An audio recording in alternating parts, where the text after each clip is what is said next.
दोस्तों नमस्कार।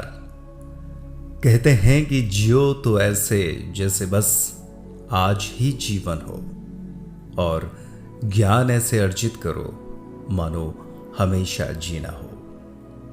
ये कहानी कुछ इस तरह ही बयां करती है। तो इन छोटी छोटी कहानियों में लगाइए प्रीत। नमस्कार, मैं हूं विश्वजीत। हुआ यूं कि एक आदमी को चीजें इकट्ठा करने का बड़ा शौक था। वो दुनिया में जहां भी जाता ढेर सारी चीजें खरीद लाता। उसका घर सुख सुविधा के साधनों से भरा पड़ा था। घर का कोना कोना चमचमाता रहता। उसे लगता कि यही असली जीवन है। चूंकि वह दुनिया भर में घूमता रहता था, इसलिए ढेर सारे लोगों से उसकी मुलाकात भी होती रहती थी। इनमें हर किस्म के लोग होते थे। व्यापारी, किसान, आम शहरी, दरबारी और संत महात्मा भी। वो सबकी बातें बड़े ध्यान से सुनता, हालांकि करता अपने मन की ही। एक बार जब वह पूरब के एक प्राचीन नगर में पहुंचा तो उसने सुना कि वहां एक बहुत पहुंचे हुए महात्मा निवास करते हैं। सो वह उनसे मिलने पहुंच गया। उस व्यक्ति ने सोच रखा था कि उस महात्मा के लाखों शिष्य हैं, इसलिए उनके पास धन संपत्ति की कोई कमी ना होगी।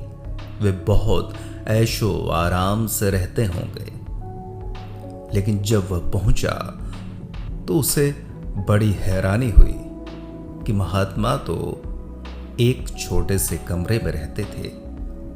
फर्नीचर के नाम पर उनके पास पढ़ने की मेज और कुर्सी के अलावा कुछ न था। कमरे में बस किताबें थीं। उसने पूछा, महात्मा जी, आपका फर्नीचर कहाँ है?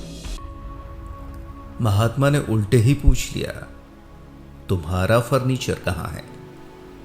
उस आदमी ने बड़े आश्चर्य से जवाब दिया कि मेरा फर्नीचर?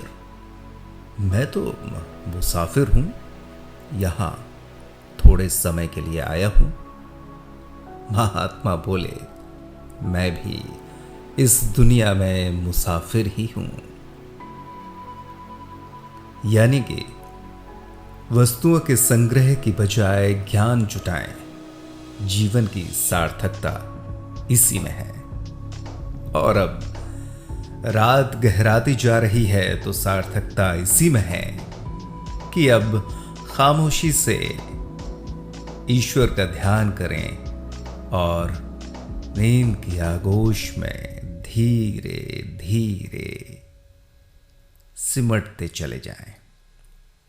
आज के लिए बस इतना ही।